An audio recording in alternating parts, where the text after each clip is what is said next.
Knocking lightly gets us no response, but the door proves to be unlocked. Lily pauses for a moment as the handle unexpectedly moves under her hand before opening the door. Hanako's room is startlingly bare and monotone. There are no decorations on the plain white walls, a plain dark blue blanket, and only a few books, papers, and purely utilitarian items on the shelf. Even her bed sheets are monochrome. The entire room feels as subdued as Hanako's character.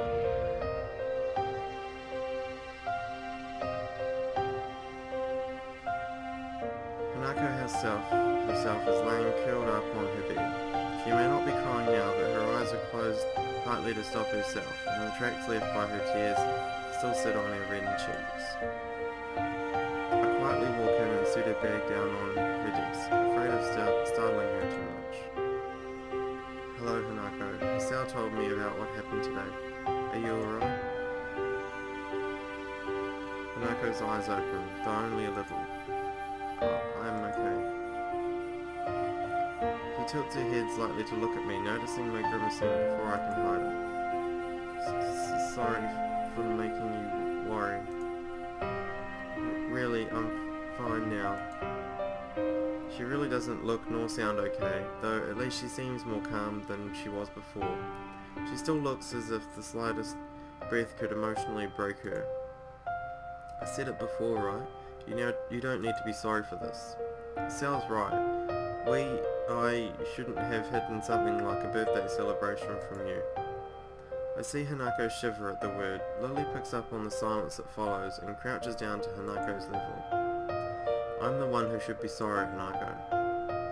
Hanako's eyes open to peer at Lily. She looks at Lily for some time, taking in her face with those dark analytical eyes of hers. She must have made the right impression on her, as Hanako recovers enough to prop herself up on the bed and shift to the sitting on its side. Hanako worries about many things, but troubling others is foremost among them. Hearing Hanako's shuffling, Lily moves forward and feels out the side of the bed, eventually taking a seat beside her and taking Hanako's left hand in both of hers. The feeling of me being out of place with the two are together has lessened in the time that we've known each other, but it's still occasionally very much there. This is one of those times, I think. Lily, if you want me to go. I don't want that. Lily and I are both surprised at Hanako's mustering her courage. A half-mumbled okay is all I can give her in reply, and I take her desk chair to sit in. Hanako, I'm afraid I have some bad news. So Lily's going to break the news now. With Hanako having affirmed our relationship so clearly, perhaps Lily thought the timing was good, or at least as good as it will ever be. My aunt has fallen ill, so I need to return to my family for a time. Concern replaces Hanako's remorseful expression. Your family, you mean in Scotland, right? That's right, Akira and I will be leaving Saturday. So you're going away? I won't be gone for long, probably only a week or two. I'll be back before you know it, and Hisao will be here, right? That's right, I'm not going anywhere. Hanako seems to take only minor comfort in this, but she does manage to summon some resolve from somewhere inside her. Is your aunt going to be alright?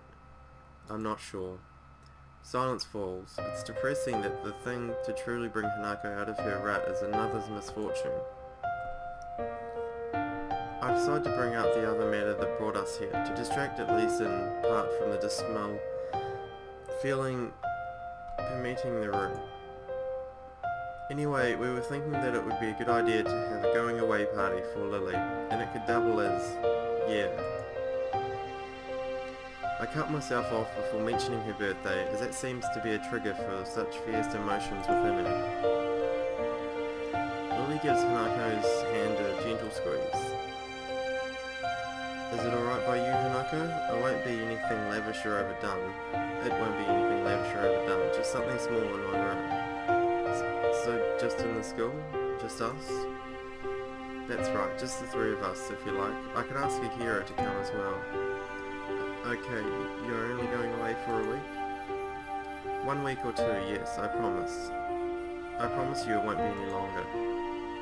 Okay. Most people would be upset about hearing about a friend's family member falling ill and happy at having a party, but with Hanako it seems that both events are on the same level. Yeah, well, she's just fucking had a massive panic attack and went catatonic for a while. I think she's within her own rights to say what she said. Alright then, you look like you need a rest, Hanako, so it might be best if we all went back to our rooms for now. You know that if you ever want anything, you can always talk to me or Hisao, right? Lily's voice is pensive, an unusual edge for someone as confident in herself as she. Oh, I understand. Thank you, Lily, Hisao. Well then, good night, Hanako. Night. I let out a long breath after the door closes behind us. It feels a little like I've been deep underwater, and only now have I been able to come up for air. Lily doesn't seem to be doing well either. She looks pale and drawn. Are you alright? I'm just a little tired. It's been hectic recently. Have you slept at all? A little tired sounds like an understatement, given how you look. Oh, God. That was a bit harsh. That's like saying, you look like shit, Lily. You might need some sleep. I think I managed to get a couple of hours sleep before class. I'll be okay. I feel bad about pressing Lily right now. I think both of us are pretty tired from everything that's happened as well. I think you should get some rest. It's been a big day and staying up isn't good for your complexion. That's a weird thing for you to say, Hisao. I'm sorry. That is just... it's weird. Thank you for your concern, Hisao. Good night then. Okay, night, Lily. I leave Lily in the hallway as she opens the door to her room and begin to make my way to my own. It's a horrible sight. As I walk down the quiet hallway, I can't get that image of Hanako out of my mind, huddled and pitiable, lying helpless with tears on her cheeks. I begin to think that she was just a normal, if extremely shy person, but her problems run much deeper. Trying to take our relationship further than what we share now, when she's so fragile and vulnerable, wouldn't be right. I don't need to be more than her friend in order to protect her, and to try and stop anything like this ever happening again. The possibility of my feelings for her going beyond that doesn't matter anymore. Hanako is precious to me, and that's why I can't take advantage of her. But even so, there's still that sting I feel when I think that way. For now, I need to sleep. Tomorrow, hopefully, will be a better day. I hope so too, Hisao. That was, quite honestly, in a nutshell, a really shitty day. Hanako is more noticeable in her absence than when she is in the room. I feel her empty desk calling out to me. I find myself peering over my shoulder endlessly, hoping that I'm hallucinating and that Hanako will magically appear. She makes sure she's as small a presence as possible when she attends class, and although she has been getting better recently, that fact never changed. Nobody ever pays her any heed in class, and now that she's not here, they don't notice her absence. It's as if she just never existed. Maybe Hanako is just within your mind. You're the only one that can see... Oh, you and Lily are the only ones... Okay, no, that doesn't work because Mattel and the nurse and Kenji... Oh, damn it. Lily did say that her skipping class wasn't an unusual thing before. I met her, but it's still very off-putting. The bells heralding the end of school make me jump in my seat. It's only now that I notice Misha is prodding me in the side with her mechanical pencil to get my attention. Hello, is anybody there? Hey, stop that. Ah, there we are. Welcome back to Earth, Hachan. What are you talking about? You keep on dazing off into space. I was beginning to think that you might be trying to contact alien life. I really didn't get much sleep last night, so I don't doubt Misha's words. I'm not sure whether it was due to my medicinous side effects, Hanako's panic attack yesterday, my worrying about her in general, or all three. I think it's all three. I yawn.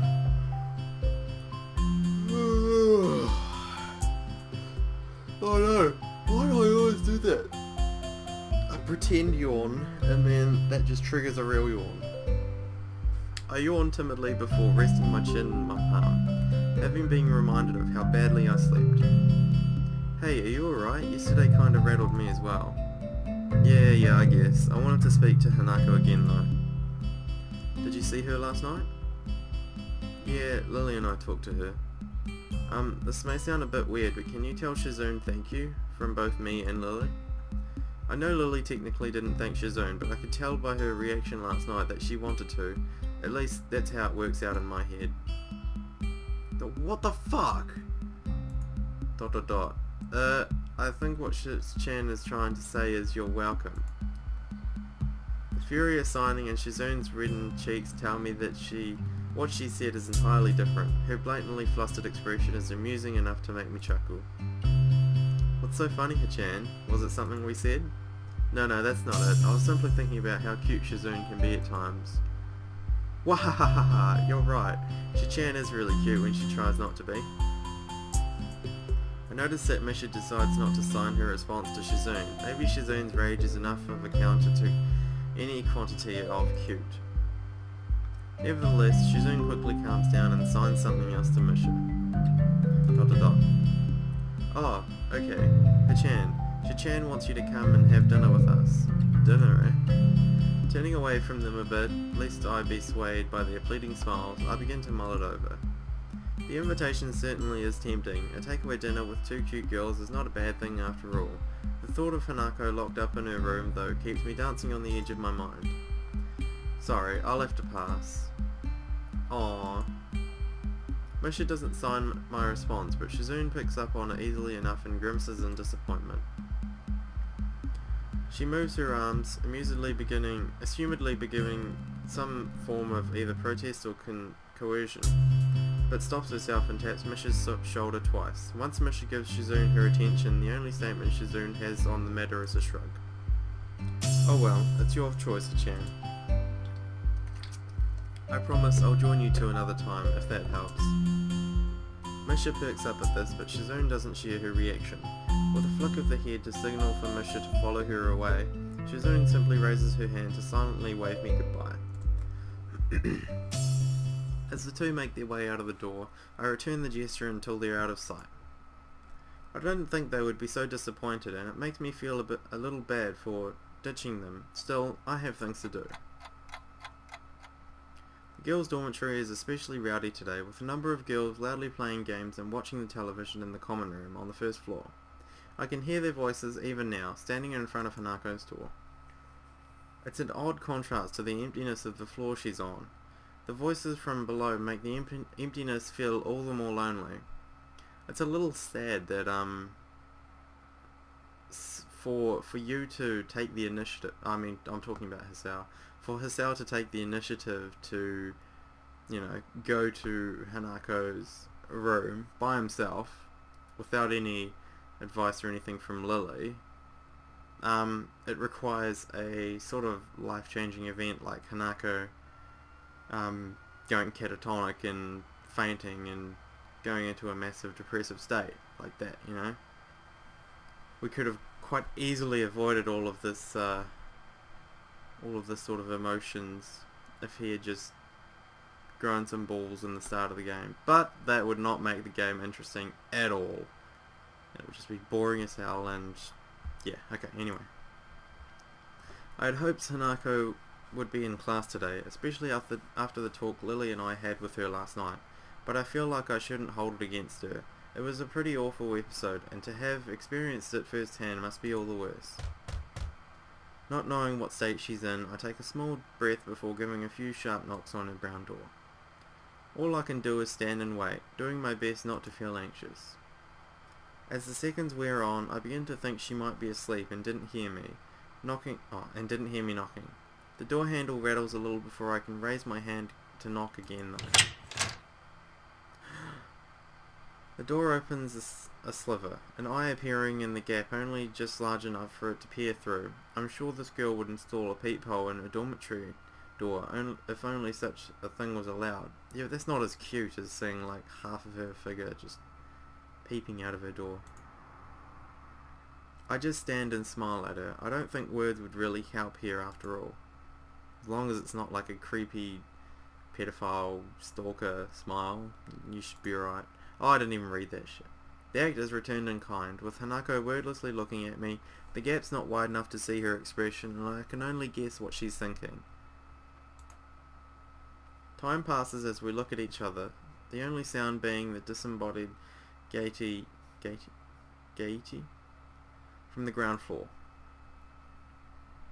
I'm not sure how long it takes, but eventually the eye moves away. I keep wondering whether she'll let me in or shut me out until the door slowly begins to creak open. As I walk into the room, she jumps out from behind the door and stabs me in the heart. Okay, maybe not. Now that I have a full view of her in her bedroom behind, the first thing I notice is that Hanako's hair is quite damp. She's recently showered, which is made even more obvious by the scent of shampoo wafting towards me. The look on her face seems one of curiosity, as if she's not really sure what to make of me. Even so, I'm not really all that sure of what she's thinking. I feel as if she's gone away for a long time, and having now returned, neither of us know what to say to each other. So, that weather, pretty overcast. Yep. Hanako realizes she's staring, looking away awkwardly before turning to the side and gazing at her feet. I decide to take it as an invitation to step past her into the room, closing the door behind me as I do so. I take my shirt off and we begin to... okay, maybe not. I can see her hands fiddling in the folds of the oversized gown that hangs from her shoulders. I try to concentrate on what I want to say, but the scent from her addles my senses. What did you want to say anyway? What did you come here for? To my surprise, it's not me, but Hanako that breaks the silence. Ooh. Why? Because, why did I come here? I was worried about Hanako, so I came to her room. She let me in as I hoped, and then what? What did I want to do? What did I mean to say? You could have said, well, I was worried about you, so I came to your room, and yeah, I just wanted to know if you're okay. I don't know. You know, that could have worked. That could have sufficed, Hisao. Come on. Why didn't I think this through before coming here? Because you're a male. We don't think things through, we just do it on the dot, you know? I want to make up for what I feel I've caused, at least partly. I want to try and remove the distance I feel between us since then.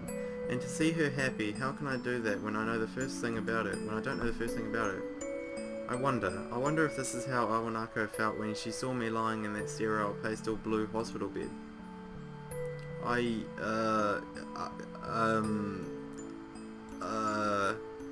A deep sigh steadies my nerves a little and ends my stammering. I don't think I've ever felt this nervous around someone before. When I'm like this, I don't think I can lie, even if I could bring myself to. Hanako would see through it right away.